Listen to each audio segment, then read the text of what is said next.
কার্বোকার্বন স্টেবিলিটির উপরে ভিডিওটা গত সপ্তাহতেই আপলোড করার কথা ছিল, কিন্তু সামহাও আমি পেরে উঠিনি। তো আজকে আছে এখানে মোটামুটি আমরা 13টা মতো প্রশ্ন নিয়েছি এবং এই 13টা প্রশ্নের মধ্যে সমস্ত কার্বোকার্বনের স্টেবিলিটি সংক্রান্ত যাবতীয় যা মানে কোয়ারি থাকে সাধারণত শিক্ষক শিক্ষিকাদের ভিতরেও, কারণ আপনার উঠবি শিক্ষক শিক্ষিকা মানে স্টুডেন্টসের মধ্যে যত যা কোয়ারি থাকে সবগুলোকে আমি একদম মানে ফিনিশ করার চেষ্টা করেছি। আপনারা প্রথম থেকে শেষ পর্যন্ত দেখতে থাকুন, আশা করি আর কোথাও কোনো সমস্যা থাকবে না। আমরা একেবারে প্রথম প্রশ্নটাতে চলে যাব। এই ধরনের প্রশ্নগুলো কিভাবে সলভ করতে হয় প্রথমে দেখে নিতে হবে। এই যে প্রথম কম্পাউন্ডটা নেওয়া হয়েছে এর এই কার্বনটা কোন হাইব্রিডাইজেশনে রয়েছে। অবশ্যই কিন্তু আমি যদি একটু ছাড়িয়ে ছাড়িয়ে লিখি CH আর একটা H রয়েছে, এখানে একটা H আর এখানে একটা প্লাস, সুতরাং 1 2 3 আর এখানে একটা প্লাস রয়েছে, মানে এখানেও একটা কিন্তু বন্ড ছিল, সেই বন্ডটা সামহাও সেখান থেকে হাইড্রোজেনকে খুলে নেওয়া হয়েছে, সেই জন্য সেই লোভে একটা পজিটিভ চার্জ। সুতরাং এটা কিন্তু sp3 হাইব্রিডাইজেশনে রয়েছে, এটা কিন্তু সেই একইভাবে ধরতে গেলে 1 2, সুতরাং এক্ষেত্রে কিন্তু sp2 হাইব্রিডাইজেশনে রয়েছে এবং এটা কিন্তু sp হাইব্রিডাইজেশনে রয়েছে। তাহলে পার্সেন্টেজ অফ S ক্যারেক্টার এর ক্ষেত্রে কি হবে? পার্সেন্টেজ অফ S ক্যারেক্টার এর ক্ষেত্রে খুবই কম, এখানে 25% মতো হবে, এক্ষেত্রে ওই 33.3% মতো হবে, এর ক্ষেত্রে 50% হচ্ছে, তাই তো 50% হচ্ছে। একটা S আর একটা P মিলে যদি 100% হয় তাহলে ইন্ডিভিজুয়াল একটা S তাহলে 50% হবে, একটা Pও 50% হবে। তাহলে S ক্যারেক্টার যত বাড়বে আমরা কিন্তু একটা জিনিস জানি, percentage of S character proportional to electronegativity. তাহলে এর ইলেকট্রোনেগেটিভিটি খুব বেশি, তারপরে তাহলে যার ইলেকট্রোনেগেটিভিটি খুব বেশি হয় সে কিন্তু পজিটিভ চার্জ তার উপরে থাকা মানে সে কিন্তু ভীষণ আনস্টেবল হয়ে উঠছে। তাহলে এ সব থেকে বেশি আনস্টেবল, তারপরে তাহলে স্টেবিলিটি রেসপেক্টে বলতে গেলে এ সব থেকে বেশি স্টেবল, তারপরে এ, তারপরে ওকে। আমরা পরের প্রশ্নটাতে চলে যাব। এই প্রশ্নটা এই যে 2 এর দাগের যে প্রশ্নটা এবার আমরা করব, এই প্রশ্নটা কিন্তু আমরা বন্ড অ্যাঙ্গেল যখন করিয়েছি সেখানে কিন্তু বারংবার কিন্তু করানো হয়েছে, তবুও যারা দেখেননি তাদের জন্য আবার একটু এক্সপ্লেন করে দিচ্ছি।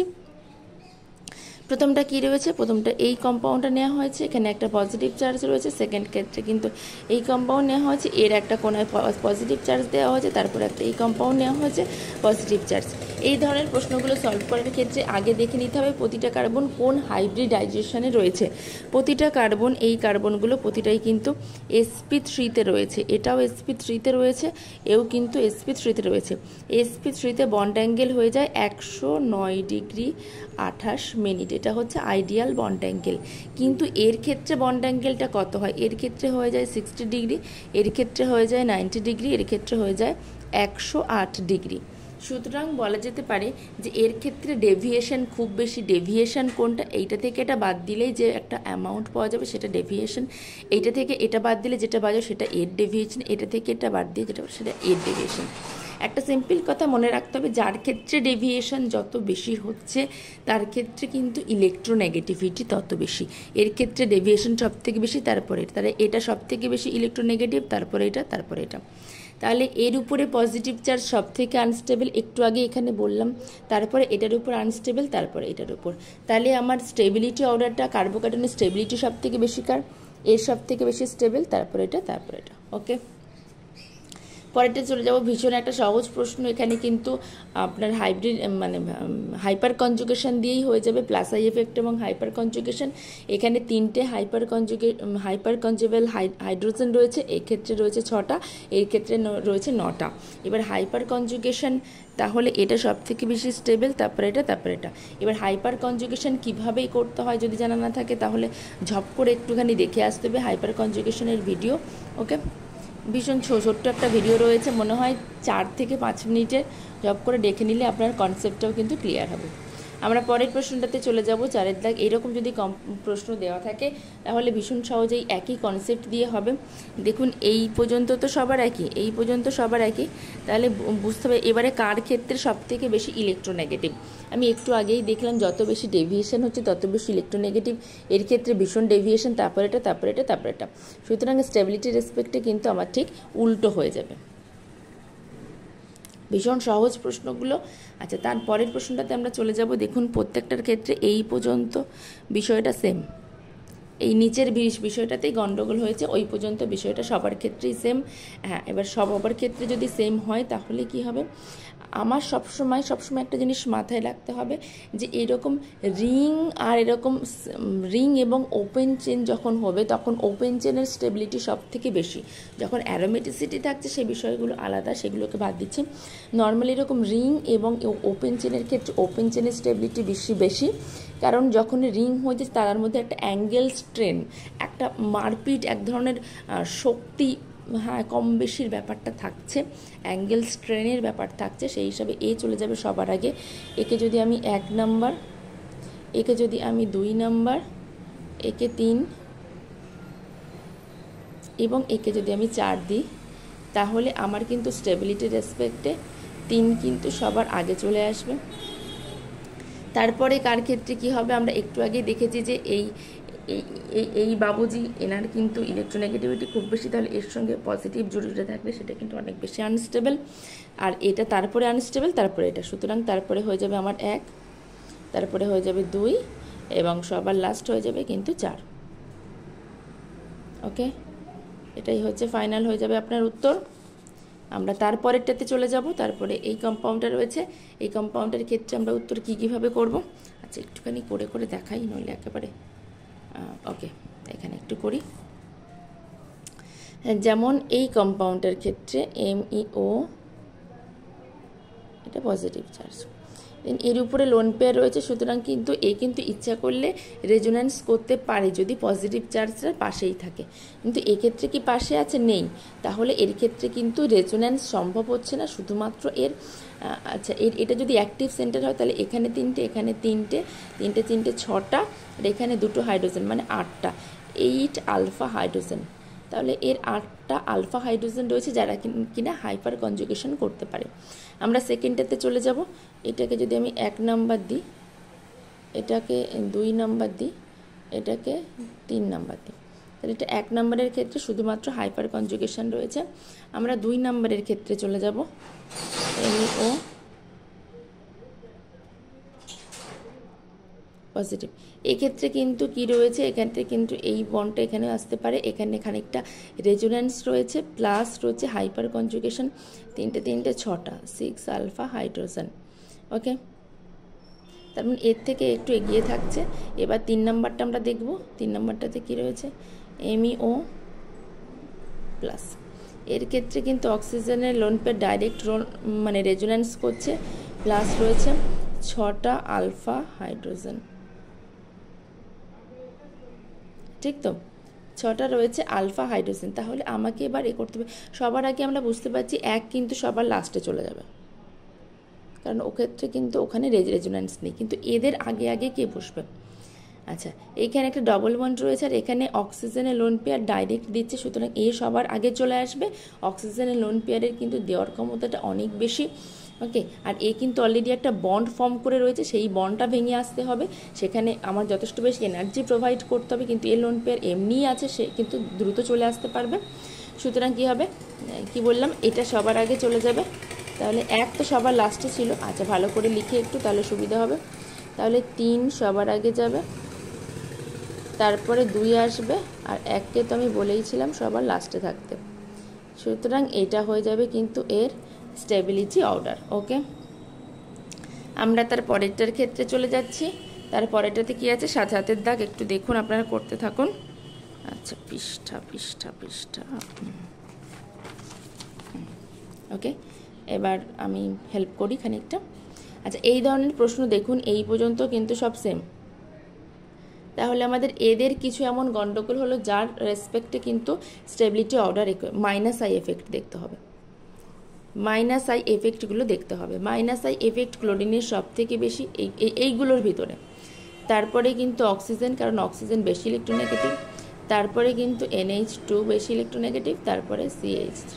তাহলে এই রেসপেক্টে কিন্তু এই -i এফেক্ট থাকা মানে কি, ইলেকট্রন অনেক বেশি টেনে নিচ্ছে, প্লাস থেকে আরও বেশি টেনে নেওয়া মানে কি, আরও বেশি আনস্টেবল করছে, সুতরাং কি তার সেটা আরও বেশি আনস্টেবল করছে। তাহলে এ সব থেকে বেশি আনস্টেবল, তারপরে এটা, তারপরে এটা, তারপরে এটা, সব থেকে বেশি স্টেবল এটা। তাহলে আমি যদি এটাকে A, এটাকে B, এটাকে C এবং এটাকে D বলি, তাহলে সব থেকে বেশি স্টেবল কে হচ্ছে, একটু আগেই বললাম আমি, সবথেকে স্টেবল সি হচ্ছে, তারপরে স্টেবল কি হচ্ছে বি হচ্ছে, তারপরে স্টেবল এ হচ্ছে, তারপরে স্টেবল ডি হচ্ছে। তাহলে এটাই হবে আমার স্টেবিলিটি অর্ডারটা। ওকে, যদি আবার এক্ষেত্রে এখানে মাইনাস থাকতো তাহলে কিন্তু পুরো মানে কার্বন আয়ন থাকলে পুরো কিন্তু উল্টো হয়ে যেত। ঠিকই করলাম তো? হ্যাঁ, প্রথমে এটা হচ্ছে কারণ এটা দিচ্ছে ইলেকট্রন, তারপরে বি এর ইলেকট্রোনেগেটিভিটি এর থেকে কম, তারপরে এ হয়ে যাচ্ছে, তারপরে ডি। এটা হচ্ছে কিন্তু আমাদের ফাইনাল উত্তর। আমরা পরের প্রশ্নটাতে চলে যাব, মানে 8 নাম্বার প্রশ্ন। এটাও কিন্তু সেই একই রেসপেক্টে মাইনাস আই এর রেসপেক্টে কিন্তু উত্তর হবে। দেখে নিতে হবে কার মাইনাস আই এফেক্টটা কত বেশি। অবশ্যই নাইট্রো গ্রুপ মাইনাস আই এফেক্টের রেসপেক্টে সবার আগে, তারপরে অ্যাসিডামাইডকে নেব আমরা, CH3CONH, তারপরে আমরা OH গ্রুপকে নেব, তারপরেরটাতে তো নেই, সুতরাং এই রেসপেক্টে কিন্তু ভাগ হবে। এর ঠিক উল্টোটা হবে। তাহলে এদের প্রত্যেকের কিন্তু ডিস্টেবিলাইজিং ফ্যাক্টর রয়েছে একটা করে গ্রুপ, এর ক্ষেত্রে নেই। সুতরাং আমি যদি এটাকে এ, এটাকে বি, এটাকে সি এবং এটাকে ডি বলি, তাহলে সবার আগে উত্তর হয়ে যাবে কিন্তু ডি। ডি সব থেকে বেশি স্টেবল, কারণ একে আনস্টেবল কেউ করছে না। তারপরে OH যেটাতে আছে, কারণ মাইনাস আই এর সব থেকে কম। তাহলে এরপরে হয়ে যাবে এ, তারপরে হয়ে যাবে সি, আর সবার লাস্টে যে নাইট্রো গ্রুপ কন্টেনিং এটা আসলে বি। সুতরাং এটা হয়ে যাবে কিন্তু আমার ফাইনাল উত্তর। ওকে, পরে 9 দাগের প্রশ্নটার কথা আমরা চলে যাব। এই ধরনের প্রশ্নগুলো কিভাবে করতে হবে। এখানে কি আছে, নাইট্রো গ্রুপ দেওয়া আছে এবং বলা হয়েছে যে কে সব থেকে বেশি স্টেবল। অবশ্যই আমাকে আগে দেখতে হবে, আচ্ছা এখানেই করে দেওয়া যাবে। আগে দেখতে হবে এখানে কিন্তু একটা CH3 গ্রুপ ছিল, সেখান থেকে একটা হাইড্রোজেন নিয়ে নেওয়া হয়েছে, কিংবা CH3 না হলেও এখানে একটা ক্লোরিন কিংবা কোনো একটা গ্রুপ ছিল, সেখান থেকে কিন্তু লিভিং গ্রুপ ছিল, সেখান থেকে কিন্তু আমাকে সেই গ্রুপটাকে বার করে নেওয়ার ফলে পজিটিভ চার্জ হয়েছে। এই গ্রুপটা সবসময় কিন্তু অর্থ প্যারা ডিরেক্ট করে। ওকে, এটা সবসময় অর্থ প্যারা ডিরেক্টিং গ্রুপ। ওকে, তাহলে এই যে নাইট্রো গ্রুপটা, এই কিন্তু নাইট্রো গ্রুপের একটা মাইনাস আই এফেক্ট থাকে, একটা মাইনাস এম এফেক্ট থাকে। মাইনাস এম এর মাধ্যমে সে ডাইরেক্টলি বন্ড থেকে ইলেকট্রনকে বার করে নিতে পারে রেজোন্যান্সের মাধ্যমে, মাইনাস আইয়ের মাধ্যমে এমনি এই বন্ডের ইলেকট্রনটাকে হালকা নিচের দিকে টেনে নিতে পারে। এই হচ্ছে বিষয়। মেটা পজিশনে যখন রয়েছে, মেটা পজিশনে শুধুমাত্র এই মাইনাস আইটা শো করে। এক্ষেত্রে মাইনাস আইও শো করবে, মাইনাস এমও শো করবে। এক্ষেত্রে মাইনাস আই শো করবে, মাইনাস এম শো করবে। এক্ষেত্রে তো কিছু নেই, বাদ দিলাম। তাহলে এটাকে এ, এটাকে বি, এটাকে সি এবং এটাকে ডি ধরলে ডি সবসময় আগিয়ে থাকবে, কারণ এক্ষেত্রে মাইনাস এম বলুন মাইনাস আই বলুন কিচ্ছু নেই। এবার তারপরে অবশ্যই আমাকে বিকে এগিয়ে রাখতে হবে, কারণ ওখানে মাইনাস এম নেই। প্রবলেমটা বাঁধবে হচ্ছে এই দুটোর ভিতরে কোনটাকে আমি আগে দেব, অর্থ এবং প্যারা। মাইনাস আই রেসপেক্টে এ এগিয়ে আছে কারণ পজিশনগতভাবে এর কাছাকাছি আছে, কিন্তু মাইনাস এম এর রেসপেক্টে এ এগিয়ে থাকে কারণ প্যারাটা মোর ডিরেকশনাল, তো বেশি পরিমাণে ইলেকট্রন ড্রা করতে পারে। এবং মাইনাস আই এবং মাইনাস এম এর রেসপেক্টে মাইনাস এম সবসময় এগিয়ে থাকবে মাইনাস আই এর থেকে। তাহলে কি হবে, আমার এটা চলে আসবে আগে, সি আগে চলে আসবে, তারপরে চলে যাবে আমার এ। এটা হয়ে যাবে আপনাদের কিন্তু ফাইনাল উত্তর। বুঝতে অসুবিধা হলে আরেকটু ভিডিওটাকে এগিয়ে নিয়ে দেখতে হবে। আমি যদি আরও একবার বোঝাতে চাই, ভিডিওর লেন্থটা বেড়ে যাচ্ছে। ওকে, আমরা 10 দাগে চলে আসবো। 10 দাগে এই প্রশ্নটা রয়েছে। আচ্ছা, এক্ষেত্রে কিন্তু এই ধরনের প্রশ্ন কিন্তু প্লাস আই এফেক্ট দিয়ে উত্তর করতে হবে। এটাকে এ, বি, সি এবং ডি যদি ধরি, প্লাস আই এর রেসপেক্টে, প্লাস আই কিন্তু পজিশনের উপর ডিপেন্ড করে। প্লাসের যত কাছাকাছি থাকবে এই অ্যালকিল গ্রুপ তত বেশি সে স্টেবল। তাহলে এ সব থেকে বেশি স্টেবল, তারপরে এটা, তারপরে এটা। তাহলে এর উত্তর সিম্পলি হবে, প্রথমে আগে এ হবে, তারপরে বি হবে, তারপরে সি হবে এবং তারপরে হয়ে যাবে ডি, কারণ ডিতে কোনো এইরকম স্টেবিলাইজিং ফ্যাক্টরই নেই। ওকে, আমরা তারপরে চলে যাব 11 দাগে। 11 দাগে কী বলা হয়েছে, এই গ্রুপটাকে দেখে মনে হতে পারে যে কি এমন উত্তর করব, কি করব কিছু বুঝতে পারছি না। নাথিং বাট এটা পুরো হাইপার কনজুগেশন দিয়েই উত্তর হয়ে যাবে। দেখতে হবে হাইপার কনজুগেবল হাইড্রোজেন কটা আছে। ওকে, আমরা এই পুরো গ্রুপটাকে কিন্তু অ্যাক্টিভেটেড গ্রুপ ধরে নেব। এখানে এই পুরো গ্রুপটাকে অ্যাক্টিভেটিং গ্রুপ ধরে নেব। পুরো গ্রুপটাই আমাদের অ্যাক্টিভেটিং গ্রুপ যদি হয়, তাহলে এটাকে আমরা আলফা ধরে নিতে পারি। আলফা যদি ধরে নিই, সেক্ষেত্রে কী হবে, এর ক্ষেত্রে 3টে আলফা হাইড্রোজেন রয়েছে, এর ক্ষেত্রে রয়েছে 2টো আলফা হাইড্রোজেন। ওকে,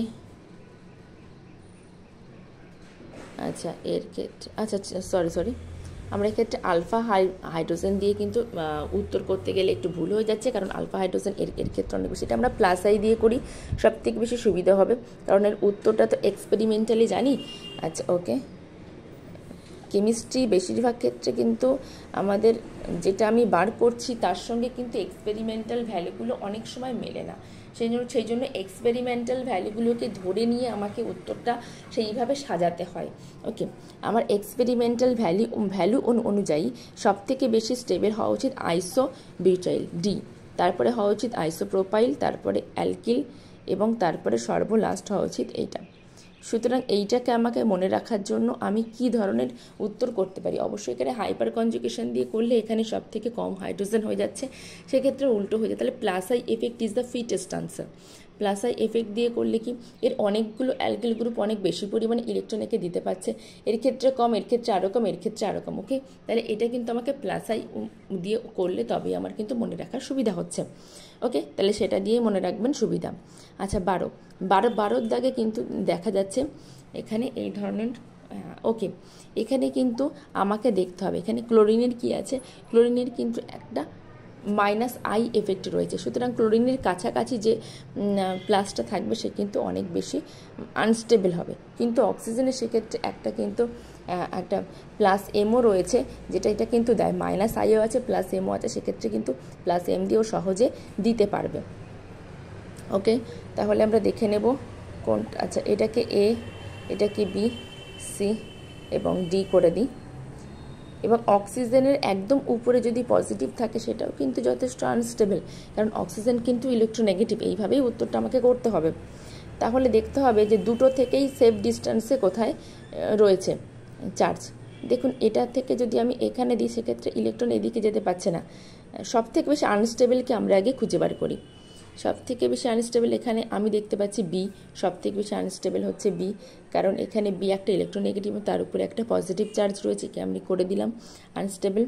ওকে, তারপরে বেশি আনস্টেবলকে আমি দেখছি, আনস্টেবল তার থেকে সিকে দেখছি, কারণ সি অনেকটা ক্লোরিনের কাছাকাছি রয়েছে। ওকে, এবার এই এ এবং ডি এর মধ্যে সব থেকে বেশি আনস্টেবল, এগুলো অনেকটা এক্সপেরিমেন্টাল ভ্যালু, তো এইভাবে মানে করা মুশকিল। এক্ষেত্রে যখন আমি এখান থেকে ইলেকট্রনটা এখানে দেবো, এখানে তখন পজিটিভ চার্জ চলে আসবে, সুতরাং আমি ডিকে এক্ষেত্রে আগে দেব, তারপরে একে দেব। ওকে, এটা এক্সপেরিমেন্টাল ভ্যালু অনুযায়ী কোথাও কিন্তু এটা উল্টোও থাকতে পারে, আমার যেটা মনে হলো আমি সেটা করলাম। কোথাও যদি আপনার এর উল্টো সিরিজ দেখেন কিংবা কিছু দেখেন সেক্ষেত্রে আমাকে কিন্তু বলবেন, আমি আমার লজিক্যালি আপনি বুঝিয়েও দিচ্ছি। ক্লোরিন কিন্তু এক্ষেত্রে মাইনাস আই এফেক্ট রয়েছে এর, এবং অক্সিজেনেরও এক্ষেত্রে মাইনাস আই মাইনাস এম দুটোই রয়েছে। ওকে, আমি চেষ্টা করব এমন ধরনের কম্পাউন্ডগুলোকে করার যে বেশি আনস্টেবল। ওকে, আমি অক্সিজেনের উপরে এইটাকে কি করলাম, এত ঘিচিমিচি হয়ে যাচ্ছে। আচ্ছা, এ সব থেকে বেশি আনস্টেবল বললাম, কিন্তু স্টেবলে গিয়ে লিখলাম। ওকে, আনস্টেবল কারণ অক্সিজেনের উপরে প্লাস চার্জ রয়েছে। তারপরে কাকে আমি দিয়েছি, সি, তারপরে আমি সিকে দিয়েছি। ওকে, সি কিন্তু হ্যাঁ এর কাছাকাছি রয়েছে, তারপরে সিটা মানে এ যেহেতু ক্লোরিনে অনেক কাছে আছে, সুতরাং পজিটিভ চার্জ মাইনাসে রয়েছে, অনেক বেশি আনস্টেবল করছে। এরপরে আমাদের এই দুটোর ভিতরে কম্পিটিশনটা হওয়ার কথা ছিল, সেক্ষেত্রে আমি ডিকে দিয়েছি একদম প্রথমে, ডি একদম প্রথমেই হওয়া উচিত, কারণ এর ক্ষেত্রে সেফ ডিস্টেন্সে, এর ক্ষেত্রে এর থেকেও এই গ্রুপটা থেকে অনেক দূরে প্লাস আছে, এই গ্রুপটা থেকে অনেক দূরে প্লাস আছে, সুতরাং এই সব থেকে বেশি স্টেবল, এবং সবার লাস্টে এখানে এ চলে আসবে। এটা হচ্ছে আমাদের ফাইনাল উত্তর। আমি আবারও বলছি এটাকে কেন প্রথমে করলাম, দুটোই কিন্তু মাইনাস আই রয়েছে, এটা আবার মাইনাস এমও রয়েছে, সুতরাং কি হচ্ছে এখানে যেটা হচ্ছে সেটা হচ্ছে পজিটিভ দুটো থেকে দূরে আছে, মানে এটা অনেক বেশি স্টেবল, সেটাকেই আমি এখানে করেছি। একে তারপরে দিয়েছি কারণ এখান থেকে ইলেকট্রনটা এখানে চলে আসলে এখানে পজিটিভ আসবে, অক্সিজেনের উপরে পজিটিভ চার্জ অনেক বেশি আনস্টেবল, সে রেসপেক্টে এখানে দিয়েছে, এখানে অলরেডি অক্সিজেনের উপরে পজিটিভ চার্জ রয়েছে, সুতরাং এটাকে দিয়ে দিয়েছি তারপরে আনস্টেবল হিসাবে, আর সবার লাস্ট কিন্তু আমি এটাকে দিয়েছি। ওকে, এটা কি বি কোথায় গেল, বি এই, যেহেতু এটা অক্সিজেনের উপরে পজিটিভ রয়েছে। এটা আমার মনে হয়েছে কোথাও যদি ব্যাখ্যা সূত্রে আপনারা দেখেন অন্য কোনো সিরিজ আপনাদের কাছে পাওয়া যাচ্ছে, তাহলে সেটা অবশ্যই আমাকে পোস্ট করবেন, আমার শিখতে কোথাও কোনো অসুবিধা নেই। আমরা সবার লাস্ট প্রশ্ন এটাতে চলে আসবে, এটা কিন্তু ব্রিজ হেড কার্বনের উপরে কখনো কিন্তু পজিটিভ চার্জ থাকতে পারে না, সেটা আমরা জানি। এ, বি, সি এবং ডি। ব্রিজহেড কার্বনের উপরে রয়েছে, সুতরাং এটা সবথেকে বেশি আনস্টেবল এবং এই আনস্টেবলটাকে আমরা সবার লাস্টে লিখে নেব। ওকে, এবারে এই তিনটের ভিতরে একটা কম্পিটিশান হচ্ছে, তিনটের ভিতরে কম্পিটিশান হলে এটা দেখুন একটা 3 ডিগ্রি কার্বোক্যাটায়ন, 3 ডিগ্রি হওয়ার রেসপেক্টে এ কিন্তু সবার আগে চলে যাবে, একে কিন্তু সবার আগে দিলাম। এবার এদের দুটোর ভিতরে একটা কম্পিটিশান, কে সবার আগে যাচ্ছে কে সবার লাস্টে যাচ্ছে। দেখে নেবো আবার এর ক্ষেত্রে কটা হাইপার কনজুগেবল হাইড্রোজেন আছে। এখানে একটাই থাকবে আর এখানে একটা, দুটো আলফা হাইড্রোজেন থাকবে। আর এর ক্ষেত্রে কটা থাকবে, এখানে একটা আছে এখানেও একটা, বাবা দুটো আলফা হাইড্রোজেন, এর ক্ষেত্রেও দুটো আলফা হাইড্রোজেন রয়েছে, এর ক্ষেত্রেও কিন্তু দুটো আলফা হাইড্রোজেন রয়েছে। কিন্তু আরও একটা রেসপেক্টে যদি আমি বলি, এর ক্ষেত্রে এই যে প্লাস আইকে কাছাকাছি রয়েছে, এর ক্ষেত্রে প্লাস আই দূরে রয়েছে, সেক্ষেত্রে এটা হয়ে যাবে অনেক বেশি স্টেবল বিটা, এবং তারপরে চলে যাবে লাস্ট চলে যাবে সিটা। This is the final answer. প্রায় 20 মিনিটের ভিডিও হয়ে গেল, কিন্তু এই ভিডিওটাতে যতগুলো স্টেবিলিটি অফ কার্বোক্যাটায়নের উপর প্রশ্ন করানো হয়েছে, এর বাইরে স্টেবিলিটি নিয়ে কার্বোক্যাটায়নের অন্য কোনো প্রশ্ন থাকতে পারে না। এই কনসেপ্টগুলোকেই ঘুরিয়ে ফিরিয়ে ব্যবহার করা হয়েছে। তাহলে জিওসি সংক্রান্ত আমাদের যাবতীয় ভিডিও কিন্তু হয়ে গেল। আমরা এরপরে রিয়াকশান মেকানিজমে মুভ করবো এবং ধীরে ধীরে রিয়াকশান মেকানিজমের সমস্ত ভিডিওগুলো আপলোড করতে থাকবো। আপনারা প্রতিনিয়ত পড়তে থাকুন, যেরকম আপনাদের সঙ্গে কথা হয়েছিল। ধন্যবাদ, সবাইকে ভালো থাকবেন।